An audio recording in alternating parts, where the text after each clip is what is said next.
Hi,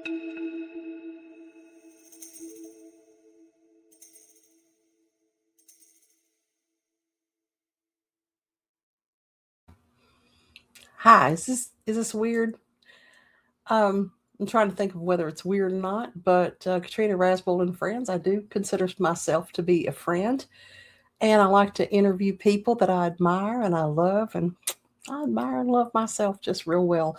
Also, this is in the interest of, since I do interview my friends and my loved ones, that I won't ask them to do anything that I won't do. So today, I'm interviewing myself with the second set of 8 questions because I already did the first. And let's get to it. Thanks for being here, Katrina. So, what do you like best about where you live now? We moved into this home in 2022, August, and we bought it from an older Ukrainian couple. And when I say older, I just mean older than me. And I had the opportunity to speak with her. It wasn't a sterile purchase or anything where we never saw the owners. I got to talk to her and to him at length about the house and how to care for it and what was important to them. And I asked her when we were walking around the property looking at it what she liked best about living here. And she said, "You won't understand this yet, but you will, and it's the wind." Now, I thought she meant the wind in the trees because we're in a very remote wooded area. And I mean very remote. There's maybe 8 people that live on this little podunk road, and you got to know you're going back here to go back here. So we don't have traffic. We don't have a lot of access. And we have a view that's amazing. We can see out over the entire valley, and it's beautiful. And there's lots of evergreen trees. And so when she said she likes the wind, I thought she meant the sound that the wind makes in the trees. Now, my first pagan circle that I was a part of here in America was called Tree Song because of the sound of the wind through trees. And so I thought that's what she meant, and it wasn't.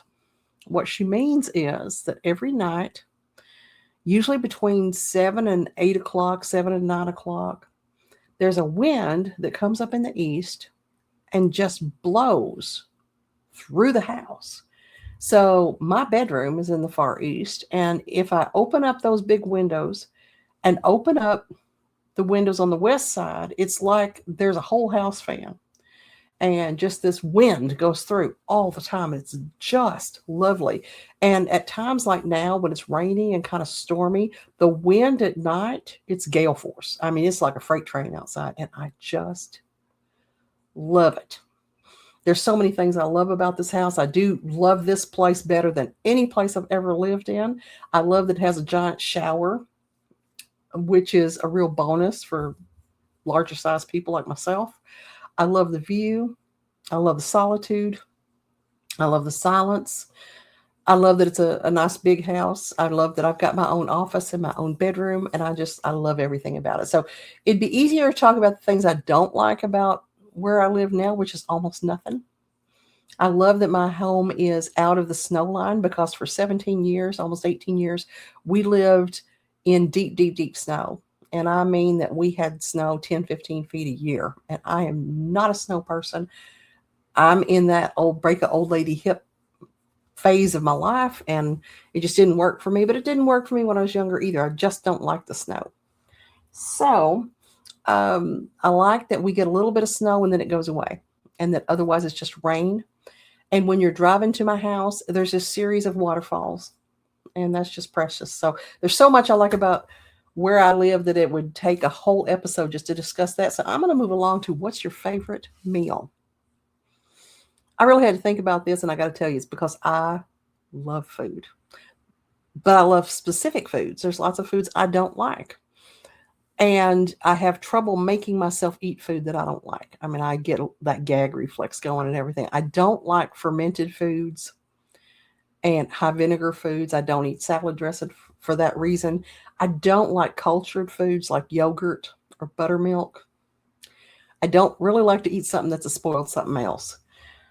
I don't like condiments. I don't eat ketchup or mustard or relish or pickles or, also vinegar. Um, I'll have onions sometimes if the food's appropriate for it. Butter all the time, anytime. But I'm very particular about what I eat. My first husband used to say she don't eat anything she don't recognize, and then she hunts a hair in it. And he wasn't that far wrong. My favorite food, I'm going to go out there and say that it is filet mignon, a perfectly cooked steak.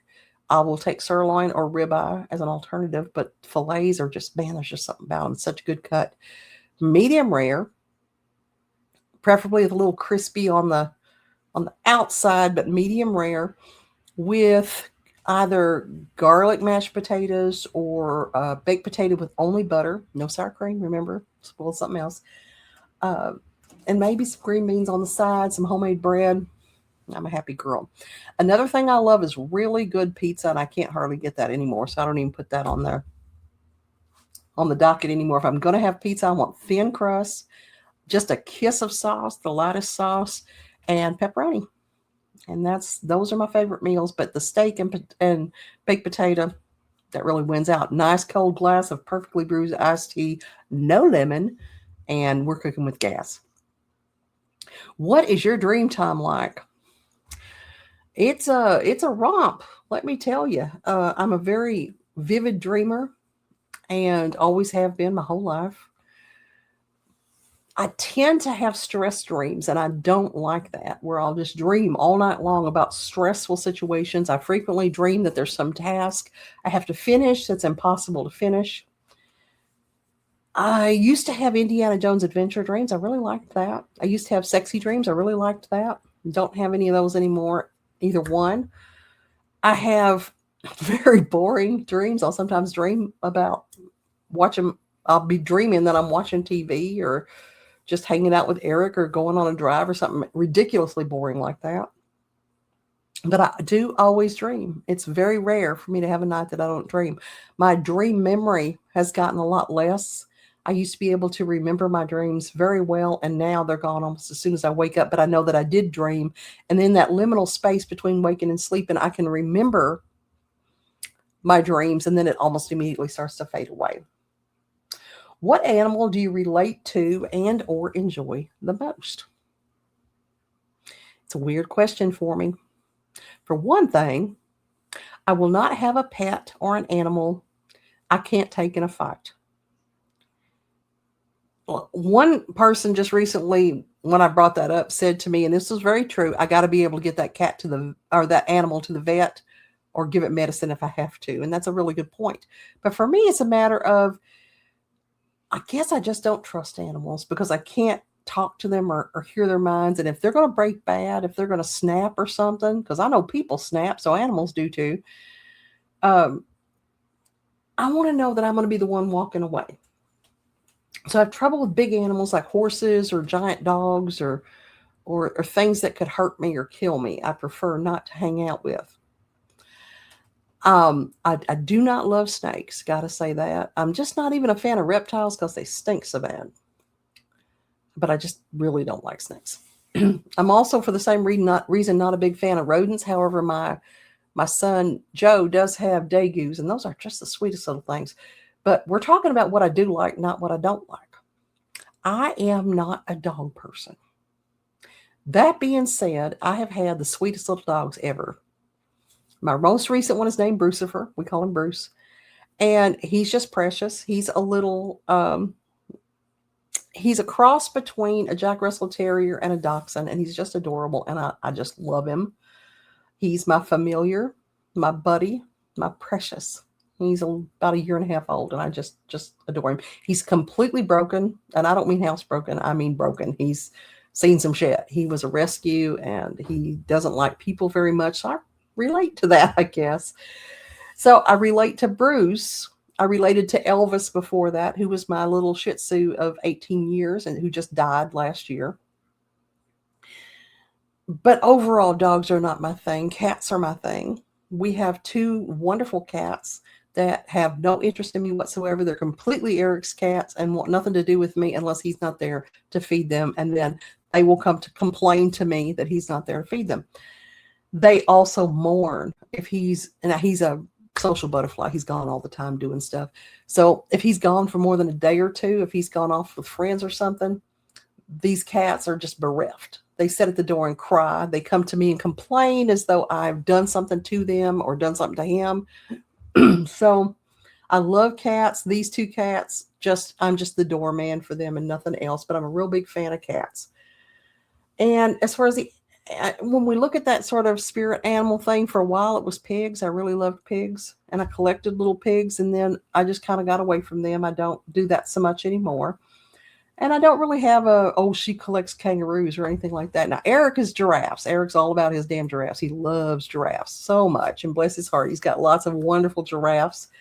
But I envy that about him, that he has a thing, that he has an animal that he really digs on, because I just don't. But Bruce is my animal. He's my buddy. What are the best and worst jobs you have ever had? My best job is professional witch. I love doing spell work for people. I love doing cleansings for people. I like that better than being an author, although I love being an author and it was a life goal. There are things about being an author that are not amazing. One is that it ain't going to pay your bills. The other is when you have an editor or a publisher, there's a lot of control there that's hard to be around. And if you don't have an editor or a publisher and you're self-publishing, you've got to be able to get your work seen, which is hard to do when there's so much on the market right now for self-publishing. So that's not my favorite job, the cleansing and the spell work that I do for people, the readings I do for people. That's a really amazing job, and I'm grateful to have it, and I loved it. Eric and I loved running our shop, Crossroads, when we had that, and we retired from that in 2021. And so, you know what? That's a lie. It was 2022. That was a great job. I really loved that. I worked for 19 years in birth. I was a childbirth instructor. I worked the front office of an OBGYN clinic. I worked for midwives as well, and worked in a birthing center. And I also was a doula, where I would go out on births for people. I apprenticed as a midwife for a while. I loved doing that. I loved being associated with birth, and then it was just done. I was done with that. So the last I would say for my best jobs is I loved being a library aide. That was one of my favorite jobs. I wish I could do it again. I wish I had appreciated it more when I did have it, because it was one of those things that I didn't know I loved until I wasn't doing it anymore. So those were my favorite jobs. My worst jobs, I hated being a medical transcriptionist. That was really hard. Didn't love that. I had a job for a while cleaning houses for property managers, and that was awful because people leave these houses in horrible, horrible conditions. And those were my two worst jobs, definitely. Transcription, and I did transcription for a long time. Didn't love that. So those are my best and worst jobs. Next question. Have you ever seen a ghost? And if so, what happened? Yes, probably. I'm going to go with Occam's razor of the most likely explanation is what's real. And so probably I saw a ghost. I am more of a sensory person, of feeling rather than seeing. And I hear. This house is the most haunted house I've ever lived in. One of the most haunted buildings I've ever been in fact. And an alternative to the most haunted building I've ever been in was our shop when we had Crossroads. It was really, really haunted. And as far as seeing a ghost, I see them sometimes out of the corner of my eyes in this house. I'll see a dark figure just walk past, and I'll look and nothing's there. I used to see animal ghosts a lot, where this was in 1995. We were at an Air Force base, and I was the administrative staff for a preschool, and I ran the whole office. And this preschool on this Air Force base was in a little modular building. And it was small, but I mean, we had two teachers. One teacher taught the 3-year-olds and one teacher taught the 4-year-olds. And we had a nurse or a teacher's aide that also went between the two classes, taking kids to pee and getting them their snack and things like that, helping in the classroom. So there was just the 4 of us in there, in addition to the kids. And I kept noticing, that's Eric doing our fire. I kept noticing little flits of animals running past along the baseboards and across the room. Then I'd look and there's nothing there. At first I thought we had rats. I truly did. It was that vivid. But then I noticed they're big, like cats or dogs. And one time there was a guinea pig. And I could see it clearly. I mean, physically with my eyeballs, see it clearly enough to identify what it was, but it would get to a certain point and then it was gone. I thought I was losing my mind. And I was witchy, but the ladies I worked with were not witchy and were very religious. And I wanted to be super careful with how I was putting it out there to them so I didn't make them uneasy with me. And so we were having a staff dinner, and I just happened to ask, you know what, I gotta say something. This is really, it's really bothering me. And we were in the facility at the time. We had, just brought food in to eat. And I said, I keep seeing these animals. Everywhere I look, I see animals. I see cats. I see dogs. I saw a guinea pig. I see all these little animals running back and forth. And there's no animals there. And it's really perplexing me. And one of the gals had been raised on the Air Force Base. And her dad had been stationed there. And then she married a military member who was stationed there. So she'd been there for decades, couple decades. And she said, Katrina, look up. I look up. She goes, you see them runners across the ceiling? And I said, yeah. And she said, well, you know where we keep our charts, our class records, by the sink? I said, yeah. And she says, think about that. She says, this used to be a clinic. This used to be the veterinarian clinic. And that's why there's curtains up there, or work curtains up there. And that's why those chart holders are there. And she said, yeah, you're seeing animals because this used to be where the vet was. And so that was fun. So I would call that, yes, I saw ghosts, but they were animal ghosts. Here I've just seen like the dark figures, and the ghosts that we have here in our house are very comforting, they're not intrusive, and neither Eric nor I have ever felt scared around them. I physically feel them touch me, and we have a lot of ghost cats here where we'll be in bed and we'll feel a cat jump up on the bed and make biscuits and lay down, and you can feel the pressure against your legs as they're laying there. And then I have a touch light. So I just reach over and turn on the touch light, and there's no animal there. And I can still feel the pressure. I can see the indentation on the bed, but there's no animal there. And Eric, in his meditation one time, he was meditating, sitting on the floor, and he heard a dog bark in the same room as him. And our dog was not in there. So yeah, those are my ghost stories, and that's what happened. And a lot of times it's animals. I have one guy, I call him Steven. I don't know what his name is, but he lives in my house, and he's very comforting. And it sounds creeper, but he's really a nice guy. He's very protective. Where Eric and I sleep in separate bedrooms because we're not sleep compatible. And I felt Eric come in. I heard him come into the room. The door opened, and he came in, and the lights are off, and he just put his hand I was sleeping on my right side, and he came up behind me, put his hand on my hip. I felt the pressure of his hand, and he leaned over and just kissed me over here on my temple like he would do. And I reached up to put my hand on his hip where my hand on his hand where I could feel it on my hip. And there was nothing there.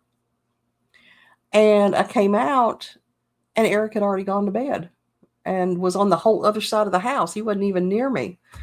And I felt that touch of that man that's a similar size as Eric, but is not Eric, several times. And it's just very comforting. It's almost fatherly.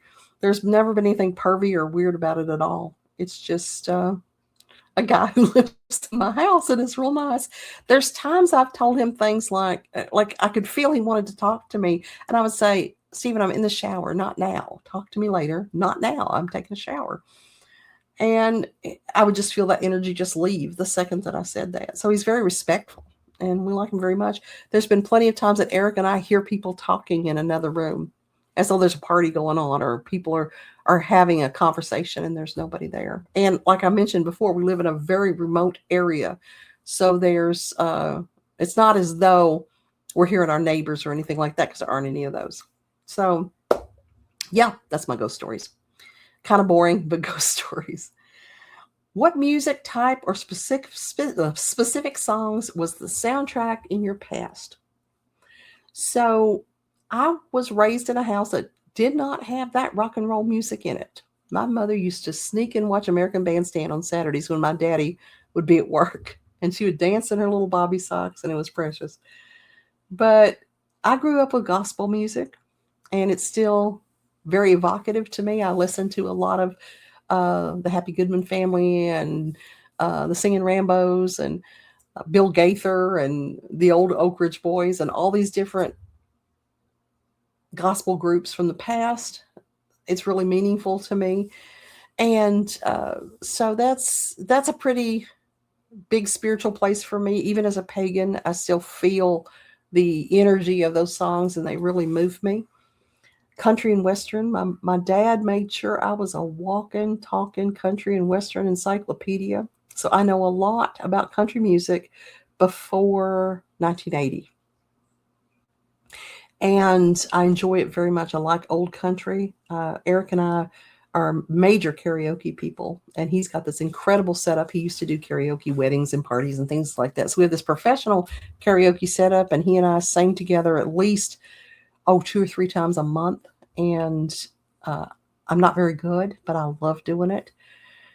One thing I learned about karaoke, this might help you sometime, is if you're not a good singer, learn where your lane is and stay in it. And if you can't sing good, sing loud. It always works.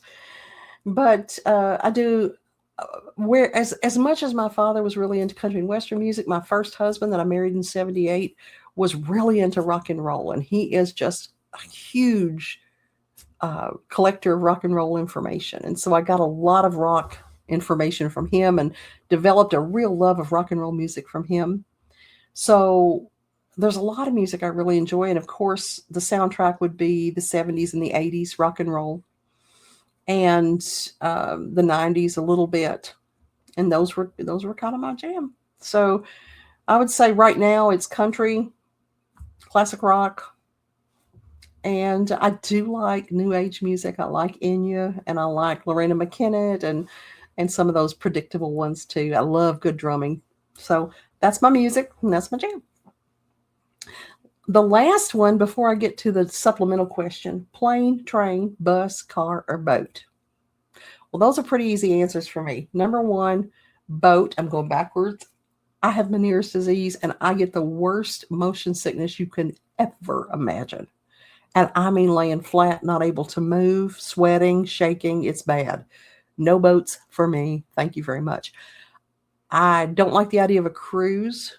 Eric has suggested it before, but to me, being isolated in the middle of water with a bunch of people I don't know and not being able to escape is a nightmare. To me, it's just a floating petri dish, and I don't want any part of it. So boats are a major no. Even if that boat is still, like the nice ferries and stuff I've been on, I still get just horribly sick. So no boats. Cars, real close. If I'm in the back seat of a car, forget about it. I'm going to be just as sick as I was on the boat. I go to sleep in cars. And I'm talking about if I'm going more than 2 or 3 hours, I will be asleep. And I have a horseshoe pillow that I keep in my car so I can rest. And even more than an hour or so, I'll want to go to sleep. So, and I don't enjoy car trips very much at all. It's beautiful. Our country's amazing. There are beautiful things in our country. And that's great. But after about the first couple hours, I'm just done and just want to go home. Bus, no thank you very much. Been there, done that, did not love it. It stops at every little podunk town. Every 5 minutes, it seems like that bus is stopping. I don't like a bus. Train. Did a train once. I was in England. I went from Victoria Station to Hampton Court, and it was lovely. It was nice. I didn't mind the train. Didn't Love it, didn't crave it, but I didn't mind it. A plane, yeah, I'm all about efficiency, and a plane gets me somewhere faster. And I think if I had to choose between all of them, it would be a plane. I do like walking places as long as it's nice and flat, but I don't want to walk to another state. So planes are good for me. The last question I would go into is one that when I did the first set of questions, I had not included just yet. And that was, if you could go back and talk to your past self at any point in time with the understanding that they would listen, they might not do it, but they'd listen, where would you go and what would you say? First of all, I would have told my younger self to get her shit together and be a better mama to her babies. I was in a lot of pain, and I was young and overwhelmed, and I wasn't the best mom I could be to my older kids. And I would want to be a better mom to them, which I think would make me a better mom to my last three kids too. I've got six, so I've got three olders and three youngers. I wish I'd been a better mom to all six of them, and that's for real. The other thing I would do, and this is a big one, in 2021, our house burnt, and I mean burnt, gone. Everything we owned that we couldn't get in our car was just gone.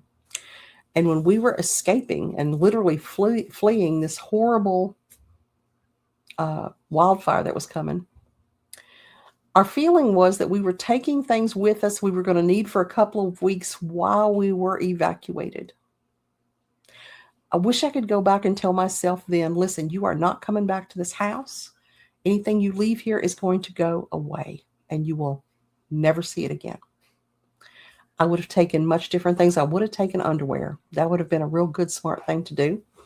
I didn't. And I'm a Virgo. I had a list. I had a list for years of everything I would take if there was a fire. And that list just wasn't in my head, wasn't on my desk. It was Granny bar the door. We were just getting out of there. And I wish I had taken different stuff and more stuff. I know everything works out as it should, and I'm grateful that we got out alive. I'm grateful our little pets, except for our poor fish, made it out alive. I'm grateful for the things we did save, but I would have taken different things and been more thoughtful if I could have gone back and just gotten myself together maybe a few hours earlier and said, listen, this isn't going to go well. You need to pay attention to what you're grabbing. I wish I'd done that. So that's my interview. That's me interviewing me.